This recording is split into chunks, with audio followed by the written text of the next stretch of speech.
You just gonna drop Raising Kanan? You ain't gonna talk about the show no more? I was looking forward to that review. I saw y'all comments. I saw y'all DMs. I'm gonna talk about it.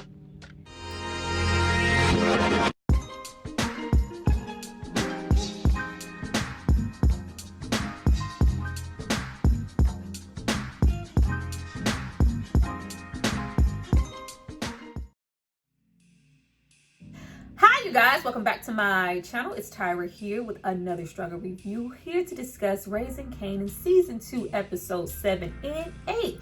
We are about to play catch up just for a minute. You guys cannot be all down in the comments, all in the videos, all on the record, talking about y'all was waiting on something. When these videos do not perform, they are getting dropped.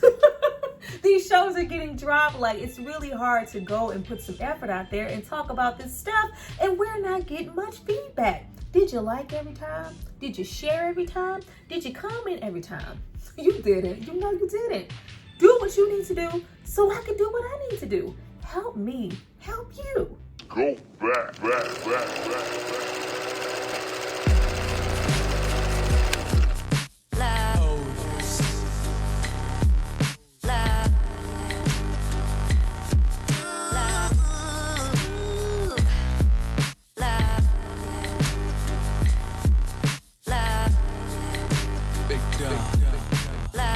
Now that you guys have hopefully subscribed to see more of me, let's get into these episodes.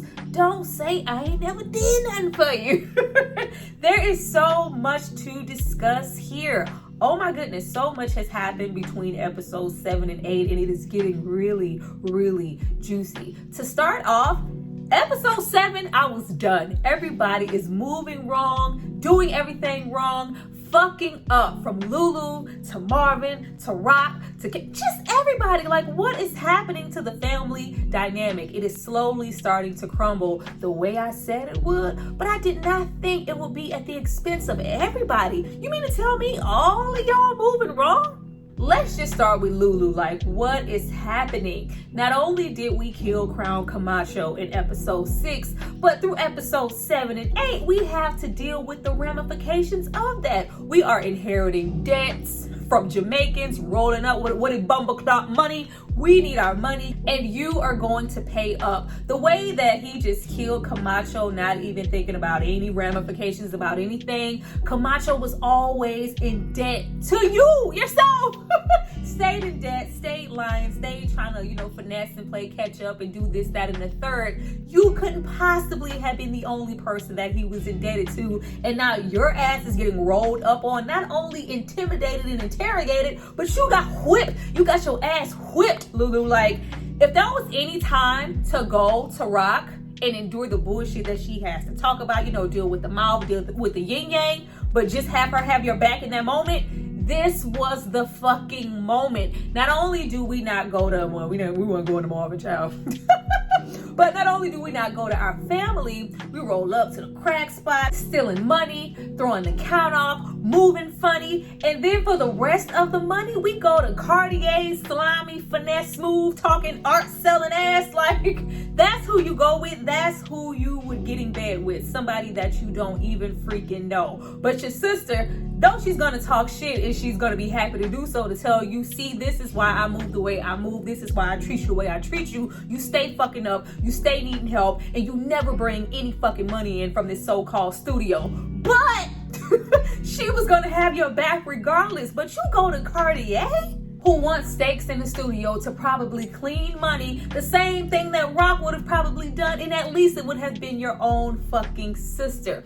Not only does this roll over into episode 8, but we have Crown's body just floating all the way up to the top. You ain't even take the time to strip this nigga of identification of like any kind. There's a whole freaking bulletproof business card in his pocket.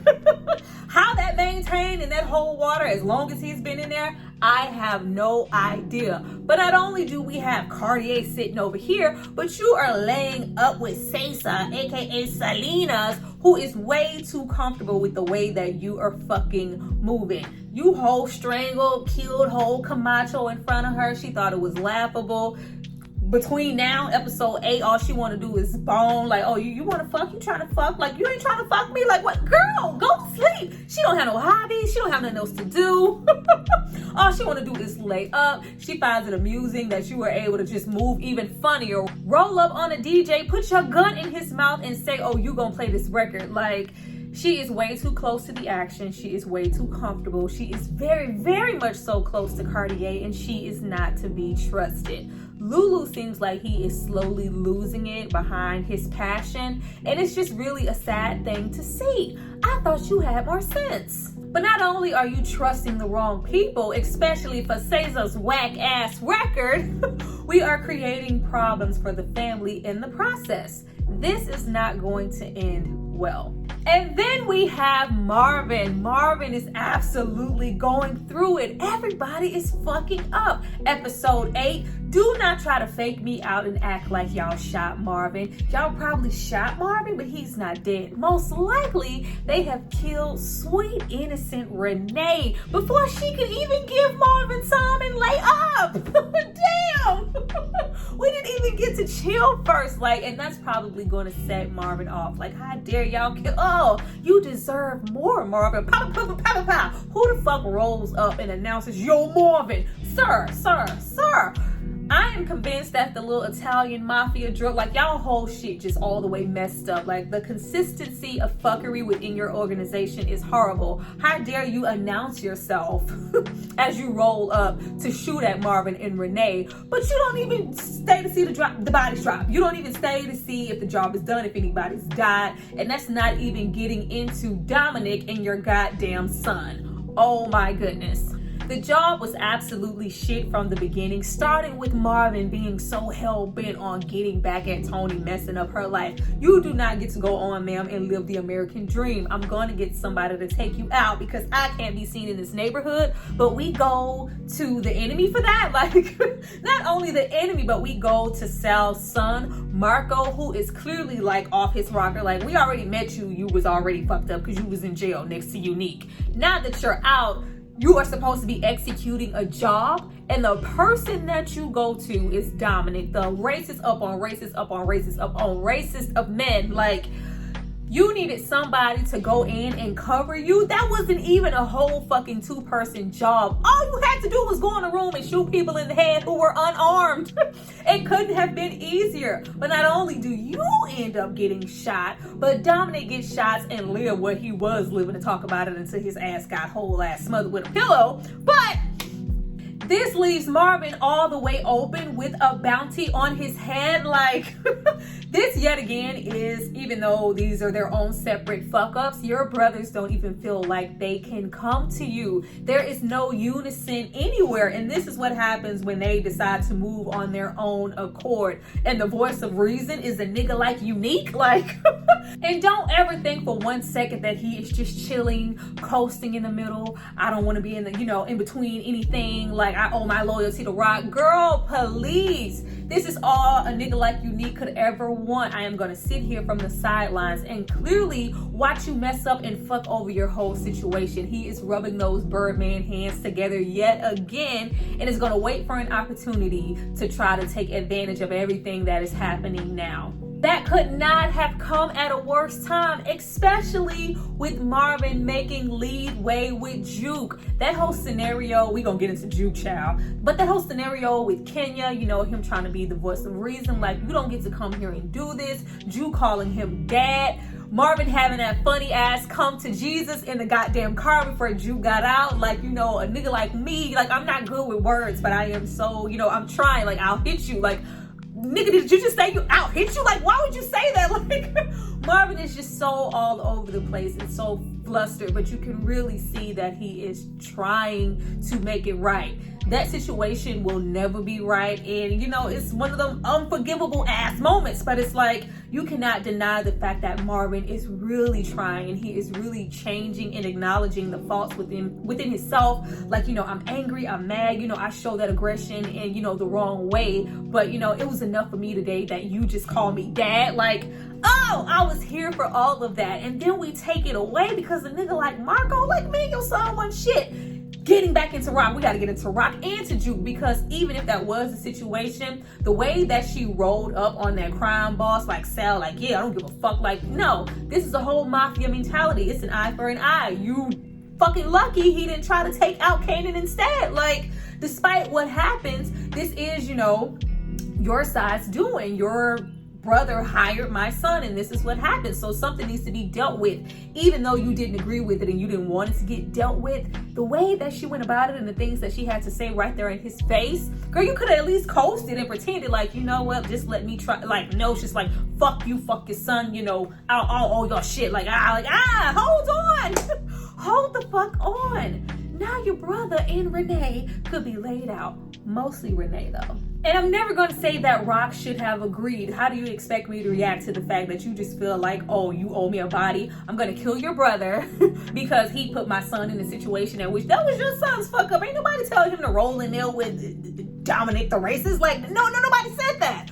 But do not show your hand. She constantly is, you know, unless it's like something to benefit her, she lacks a bit of finesse with the situation. Like, girl, let's go on finesse fist and then plot our shit behind closed doors. You are outgunned and outnumbered. What are you doing? Speaking of what is Rock doing, Rock is literally sitting, waiting, and watching her relationship with her son fall apart. She is so content and within all the lies that she has told over the years, she doesn't even care enough to get in front of anything, get in front of, you know, the situation, you know, with her, Malcolm, Kanan. It just is what it is. Like, you know, I'm gonna show you a nice shiny house and we're just gonna move on. No, like, she is just like watching this shipwreck happen, and it's just so crazy. First of all, from episode 7, I didn't think for 2 seconds that she was going to actually shoot Symphony. It's just the fact that she would even consider doing it. Like, the lack of loyalty and trust is just non-existent, and I think we already knew that from the situation with Scrap. But like, girl, don't play. You was gonna shoot that dick? You was gonna shoot Symphony? You wouldn't let that man, that lovely, smart, intelligent man, go on and live his life and do what he needs to do. Like, he would never, you know, rat you out or say anything to nosy ass Burke about you. But the fact that she just felt like, you know, I need to, you know, tie up all loose ends and maybe even consider pointing a gun at him was just trash. And it just really solidifies the need for him to get the fuck away. Like, your life is literally in danger from a bitch that you was laying up next to.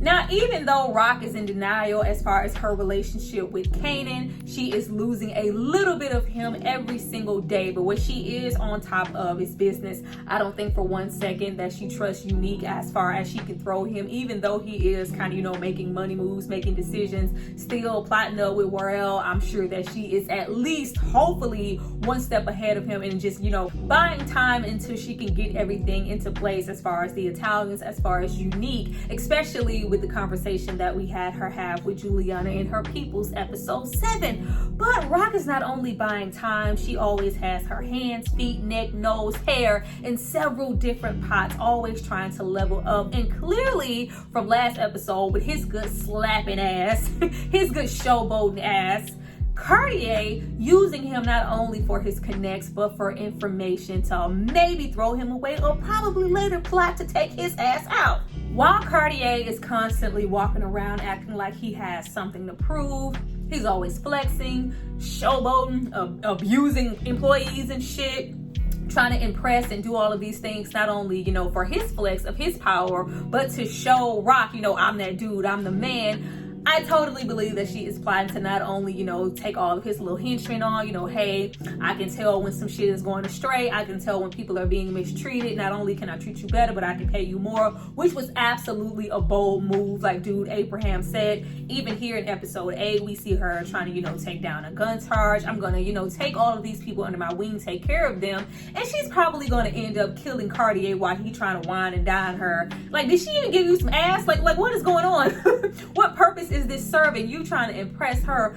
Meanwhile, not only she using you for your connects, all of your wisdom that you are constantly dropping every single time that you are together, but she's going to take your man that she is going to need every ounce of to try to come at those Italians, and she's probably going to kill you or get somebody in your camp to kill you. Like, wake up, dude. Put the champagne down and wake up.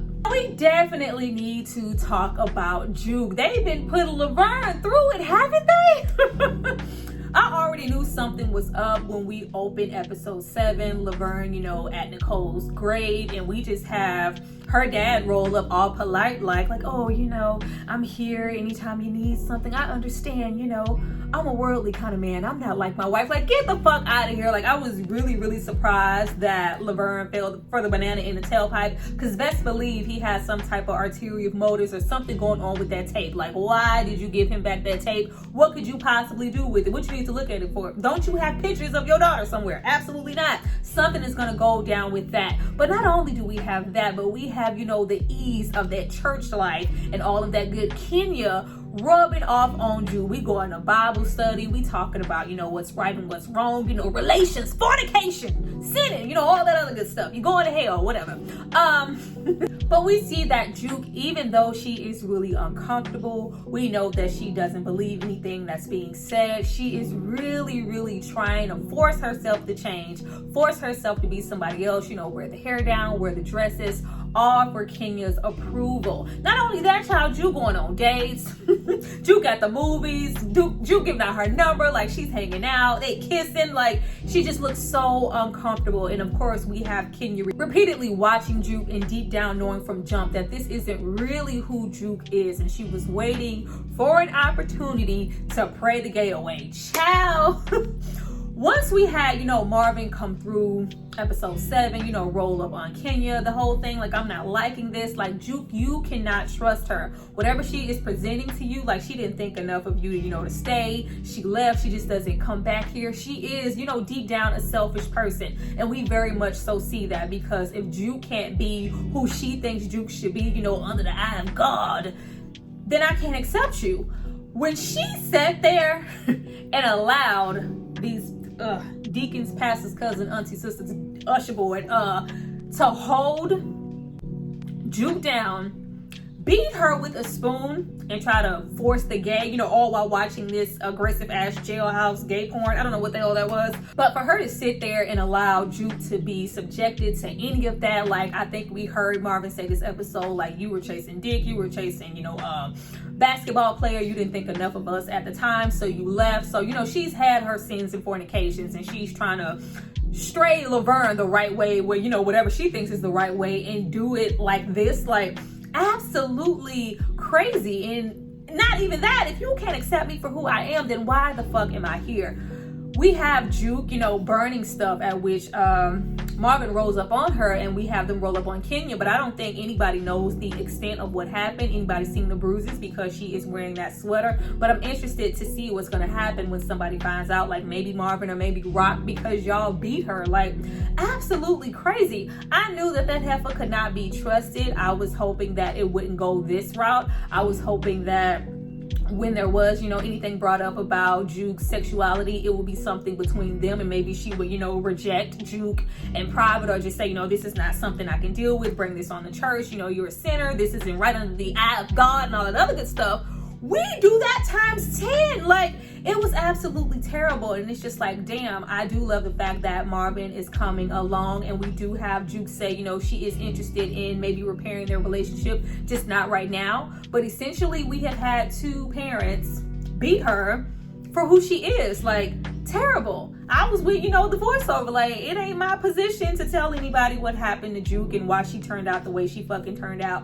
We really see it unfold right now. Now, lastly, child, let's get into Kanan and Palomar, the pedophile. Like, ma'am, go home, have several seats. The way that she decided to pounce on Kanan, episode 7, showing up in her lingerie and whatnot, like, my daughter, yeah, fuck all of that. Come on in this room, young man. Like, the Kruger of it all, like, the fact that she has repeatedly done this, the fact that the mother-daughter dynamic, like, she was so used to it, like, dang, mama, again, like, Kanan was mine, like, bitch, you ain't shit. Meanwhile, Kanan is just absolutely Kruger pussy whip. Like, Palomar just put it all on him. Like, he can't even catch his breath. It is really sad to see. I really hate the fact that we look at this as a people like, oh, look at Kanan. Like, no, it's very much so inappropriate, and she is wrong as fuck. Somebody lock her up. As she said, and as I peeped from that episode, she already knew who Kanan was, knew who his mother was, and saw him as not only an opportunity as something young for her to fuck on, but as a come up. You know, he got some money coming in. I know know who his mother is. You know, maybe he can give me some of it. Maybe he can take care of me. Like, she really saw Kanan as an opportunity, and it's absolutely disgusting. Rock thought it was equally disgusting and told her ass to back off the only way that Rock could. Bitch, I will shoot you where you stand. Get the fuck away from my son. Like, I don't even know, you know, what you're talking about. Bitch, play with me if you want to. You're gonna get laid out, Palomar. Never trust a bitch. What kind of name is Palomar any goddamn way? Like, get the hell away from my son. He is just a child. But, yet again, you love to pick and choose when your son is a man and he needs to make shit happen when it's, you know, pertaining to you. But in other instances, oh, I have to come here and protect my child. That's why he all confused right now. Kanan is so all over the place, and it's all Rock's fault, and no new house is going to fix that. I guess we're gonna wait to the very last episode for him to let his mother know, I finally understand and know exactly who you are, and you are not to fucking be trusted. Because I was waiting this episode like, damn, can you just say, I found it, girl, I got the DNA test, I know that Malcolm is my father, and you set me up to kill my own father. Like, you ain't shit. I guess we're gonna say that for last. Then we have Malcolm. He has to deal with this. Not only do we have him constantly having, you know, little meetups with Kanan, they're talking more. We finally have that official DNA test that Kanan went and did on his own, so he has all the proof he ever needed. The only thing that's, you know, standing in the way is goddamn Detective Shannon. Like, I just wish she would just roll over somewhere. Like, leave it alone. Like, if Malcolm thought enough to tell that lovely woman, his confidant of decades now, that he was sleeping with, that prostitute, that she had to get the hell on just for even mentioning Kanan, what do you think he is willing to do to protect his son, protect his career? I do not put it above Malcolm to take your ass the fuck out. Like, leave stuff alone. Like, she is just so invested in way too deep. Like, ain't no other cases. You don't have anything to do. We already have the captain saying, like, yeah, the people, Nicole's parents, they're not trying to let anything go. They're trying to pin somebody, whoever it is, it don't even matter, but somebody needs to pay for our daughter's death. You have that going on. You have Malcolm going to visit the family. Like, Malcolm has something up his sleeve. Like, if he is not going to take her ass out, he's going to use something against her. Like, ma'am, just leave it alone. But, you know, she's never going to leave it alone. That's why we rolling up in the grocery store on goddamn Rock while she trying to buy apples. I wanted her to hit her with that damn basket so bad. Like, just go sit down somewhere.